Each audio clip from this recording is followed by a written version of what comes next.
Sveiki, dabar trumpai papasakosiu, kaip reikėtų pildyti statistinį lapą.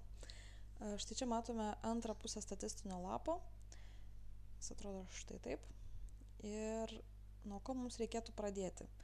Mes esam terapeutai, dažniausiai mes esam pirmi žmonės, kurie pasižiūri pacientą, todėl mums priklauso pirma eilutė, eilės numeris be abejo pirmas, įrašome apsilankimo datą, siuntimas yra ar nėra, pažymime pliusiuku arba minusiuku.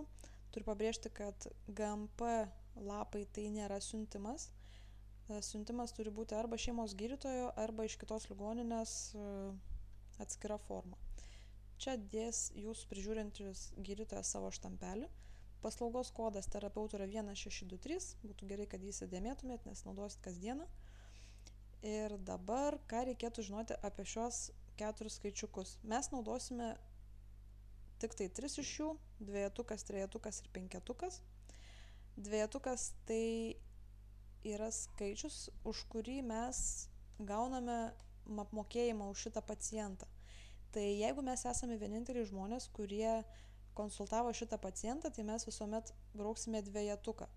Jeigu mes siuntėme konsultacijai pas kitą konsultantą, tarkim, jį žiūrėjo dar traumatologas arba chirurgas ar neurologas, tokiu atveju mūsų bus trejetukas, o žmonės, kurie konsultavo, jų bus dvejetukai, nes už jų konsultacijas šis pacientas bus apmokėtas. Penketukas yra braukiamas tuo atveju, jeigu nėra būtinosios pagalbos, arba jeigu pacientas yra užsienio pilietis ir jisai susimoka už šias konsultacijas pats. Tokiu atveju nepamirštam, apibraukiam penketuką. Dabar toliau dažniausiai pas mūsų yra žymimas šios raidelės LB arba dar gali būti M. L raidelė reiškia ligą, tai visais atvejais mes braukiame L. Jeigu yra būtinoji pagalba, o ar yra būtinoji pagalba, mes tikriname pagal SMP, skubios medicinos pagalbos dokumentą. Ten yra surašytos kategorijos. Jeigu galime tą pacientą pritaikyti kažkuria iš kategorijų, tai tokiu atveju bus būtinoji pagalba ir žymėsime ir L ir B. Pacientai, kurie atvyksta su siuntimu, tačiau jiems nėra būtinosios pagalbos, nes būna tokiu atveju ir dažnai, kai šeimos gydytojai galvoja, kad paciento būklė yra kažkokia labai sunki, ir jie atsiunčia mums skubiai konsultuoti, tačiau mes įvertinę būklę nustatome, kad tai yra liga, tačiau būtinosios pagalbos nėra, tokiu atveju mes tiesiog braukiame dvejetuką ir L, tačiau būtinosios nėra ir nežymime. Toliau šioje grafoje mes žymime TLK kodą, susirandate knygoje ir parašote. Tokiu atveju, jeigu konsultavo kažkas dar be mūsų, mes rašome Z13.9. Tai tiesiog yra apžiūra. Jeigu mes buvome vieninteliai konsultavę ir nustatėme diagnozę, tai tokiu atveju mes įrašome TLK. Jeigu konsultavome mes ir neurologas, tarkim, ir neurologas nustatė diagnozę, tokiu atveju prie mūsų bus Z13.9, o pas konsultantą, kuris nustatė diagnozę, bus įrašytas TLK pagal tą ligą, kurią jis nustatė. Toliau rezultatas. Rezultatas gali būti 5, 6, 7 arba 10. Penketukas, kai pacientą išleidžiame ambulatoriškai gydytis, toliau pas savo šeimos gydytoją. Šešetukas, jeigu pacientas yra pervežamas į kitą ligoninę. Septintukas, jeigu pacientas stacionarizuojamas Kauno klinikose kažkuriame iš skyrių.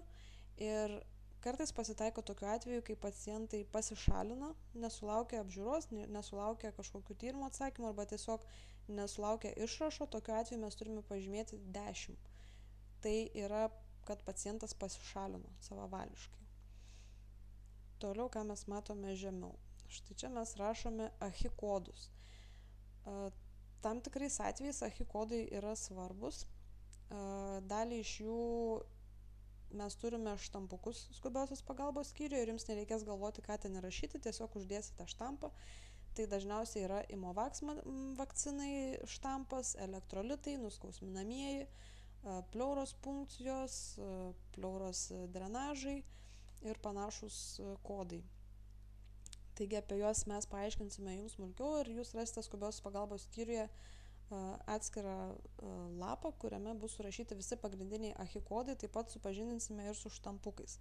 Taigi, ką mes turime padaryti, parašome eilės numerį. Taigi, jeigu mes tai skiriame, tai kadangi mes esame pirmieji, tai čia taip pat rašome vienetuką, čia rašomas AHI kodas, jo pavadinimas, jeigu dedame štampelį, tai tiesiog štampą uždėsite ir ten visi reikiami duomenys yra. Ir tiesiog gydytojo štampas, kuris paskyrė arba atliko kažkokią tai procedūrą.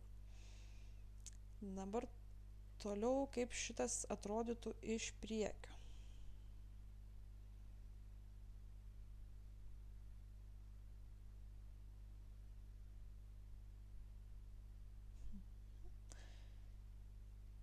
Taip, iš priekio visą tai atrodys štai taip.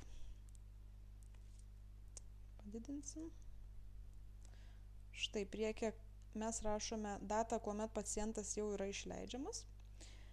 TLK diagnozė, kurią nustatėme mes arba konsultantai, jeigu tai yra kelios diagnozės, tai jas surašome nuo svarbiausios iki mažiau svarbesnės eilės tvarka.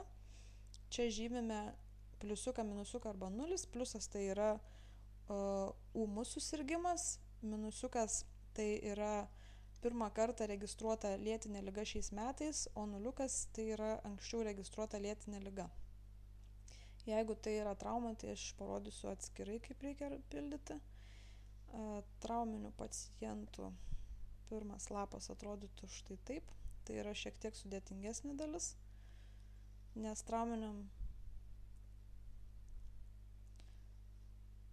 pacientui, kas yra aktualu, tai reikia surašyti ne tik tai žaizdą, lūžimą ar kitą kažkokį tai TLK, kurį jūs nustatote.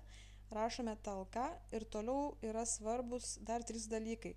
Traumos mechanizmas, paprastai jisai yra iš W arba V raidės, toliau vieta ir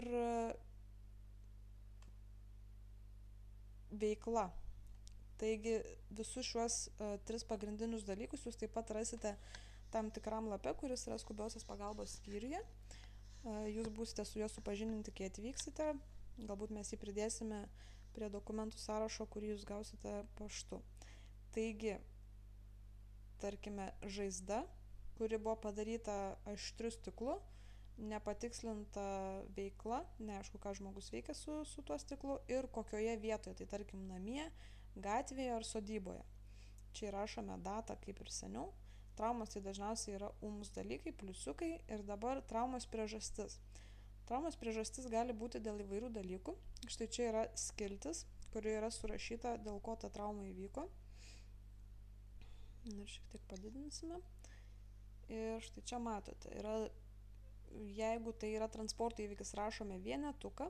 Jeigu traumą siejame su darbu dvejetukas, trauma viešoje vietoje trejetukas, trauma buityje ketvirtukas, sporto renginiuose penketukas, ugdymo ir mokymo įstaigose šešetukas, tyčinis susižalojimas tai septintukas, pasikėsinimas tai smurtas dažniausiai aštuntukas ir jeigu mes nežinome, kaip tiksliai ta trauma atsitiko, tokiu atveju rašom 9.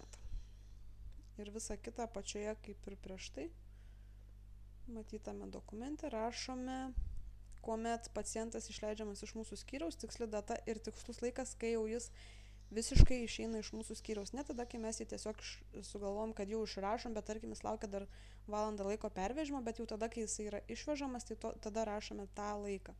Dedame štampą ir parašą. Ir apie traumos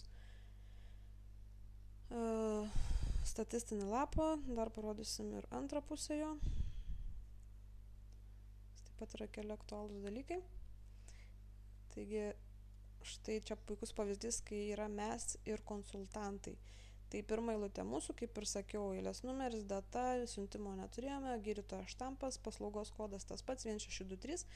Kadangi siuntėme konsultantui, tai mūsų trejetukas, liga ir būtinoji pagalba, kaip ir minėjau, Z13.9. Ketvirtukas, prieš tai pamiršau paminėti, ketvirtukas tai reiškia, kad mes siunčiame konsultantui konsultuoti, tai kad siuntimas konsultuoti. Ir dabar antras yra traumatologas, jisai jau siuntimą gavo todėl, kad mes jau jam rašėme kreipinį. Štai šis 2022, čia yra ne traumatologų kodas, čia yra tam tikrų intervencijų kodas. Tai tarkim žaizdos susiuvimas, sugipsavimas, gali būti lašelinių lašinimas. Ir visokie panašus dalykai. Šiuos taip pat rasite papkėje skubiosios pagalbos skyriuje ir būsite su jais supažindinti, kad žinotumėte, kada reikia rašyti štai šį kodą. Kadangi traumatologas yra žmogus, už kurį jau gausime pinigėlius, tai rašome dvejetuką ir taip pat liga ir būtinoji pagalba. Traumatologas rašo savo kodą, kurį jis nustatė ir pacientas išleidžiamas ambulatoriniam gydymui penketukas. Dabar čia apačioje mes matome AHI kodus. Tai štai puikus pavyzdys, kaip atrodo štampukai. Tai yra AHI kodas ir galvos ir kitų žaizdų sutvarkymas. Taip, traumatologas sutvarkė kažkokią žaizdą, užsidėjo tokį štampuką ir deda savo štampą kaip traumatologų. Ir antras kodas tai yra imovaksas. Imovaksas, kuo skiriasi nuo kitų, tai kad dedami du štampai. Vienas mažas štampas dedamas štai čia, nepamirštam ir gydytojo štampo, o kitas didesnis štampas dedamas apačioj. Šios štampus jūs taip pat rasite priėmimo skyriuje ir žinosite, kuriuos naudoti. Taip pat, ką dar reikėtų žinoti, dar yra toksai kodas 2838, tai yra stebėjimo paslauga. Kai pacientai praleidžia skyriuje daugiau negu 4 valandas, jie skaitosi, kad yra stebimi ir tada terapeutas turi rašyti, deda trečią eilutę, trejetukas, data, štampas ir rašome 2838, tai yra stebėjimo paslauga. Kai yra stebėjimo paslauga, žymime dvejetuką. Ir jeigu yra stebėjimo paslauga, tuomet visi konsultantai jie anuliuojasi ir jie turi būti apibrėžti su trejetuku. Ir tokiu atveju yra dvejetukas, stebėjimo paslauga, už jį yra apmokėjimas, nes jis yra brangesnis negu konsultantų apmokėjimai, liga, būtinoji pagalba ir diagnozė ta, su kuria mes stebime.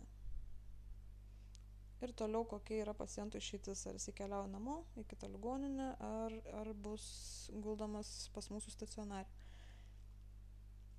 Dar norėčiau pabrėžti, kad ką tik jūs apgavau, jeigu pacientas guldomas į mūsų stacionarą, tai tokiu atveju stebėjimo paslauga nėra taikoma.